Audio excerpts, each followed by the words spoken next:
Pinaghahanap na ngayon ng Department of Migrant Workers ang nawawalang Pilipinong tripulante sa Middle East.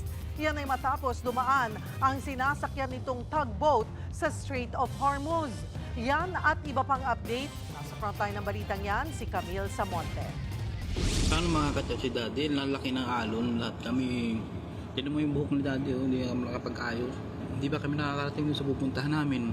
Yan ang huling video message ng Pilipinong seafarer na si George Francis Miranda bago siya nawala ng tamaan ng missile ang sinasakyan niyang tugboat nung dumaan sila sa Strait of Hormuz. Ang Strait of Hormuz ang pangunahing daanan ng mga shipment ng langis mula Middle East. Isinara ito ng Iran noong magkagulo.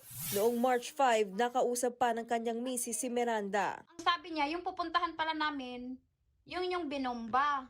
Mm-mm. Hindi ako naman, bakit ka pupunta dyan? Bakit kayo ang pinapunta dyan? Anong akala niyo sa katawan niyo? Mga pambala ng bomba? Yun pang sinabi ko sa kanya. Akala ko naman kasi nagjo-joke. Kinabukasan, hindi na niya makontak ang mister. Sa pagdinig ng kamera kanina, kinumpirma ni Migrant Workers Secretary Hans Leo Calcdac na nasa buga ng missile ang sinasakyang tugboat ni Miranda. May mga namatay raw at merong mga nakasurvive. It so happens that it is just him who could not be located, and there are many possibilities and theories that are put forward. Gate ng misis ni Miranda, hindi raw alam ng kanyang asawa kung saan sila pupunta. Maraming kapabayaan. Sobrang kapabayaan. Hindi alam ng asawa ko na pupunta, saan sila pupunta. Tapos ang sabi po niya, iwan ko sa opisina na ito, hindi nga sihilain daw namin, tapos hindi daw nila alam kung saan dadalhin ang barko. Wala pang bagong pahayag tungkol dyan ng agency ni Miranda, bagamat kinakausap naman nila ang misis nito. Binigyan diin naman ni Calcdac na may karapatang tumanggi ang mga Pilipinong marino kung daraan ang kanilang barko sa mga itinuturing na conflict areas. Kabilang na nga riyan ang Strait of Hormuz. Nagpapatuloy naman ang search and rescue operations kay Miranda.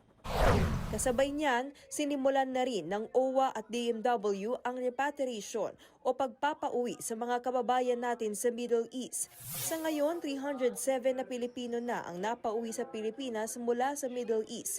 Kabilang dyan ang mga OFW, turista at estudyante. 280 pang OFW ang target na mapauwi sa Pilipinas. Inihahanda na rin ng gobyerno ang 2 chartered plane na susundo sa ating mga kababayan. Nagbabalita mula sa Frontline, Camille Samonte, News 5. Mga kapatid, Cheryl Cosing po. Maging maalam at may pakialam sa mga napapanahong issue at headlines. Mag-follow at mag-subscribe na sa social media pages ng News 5.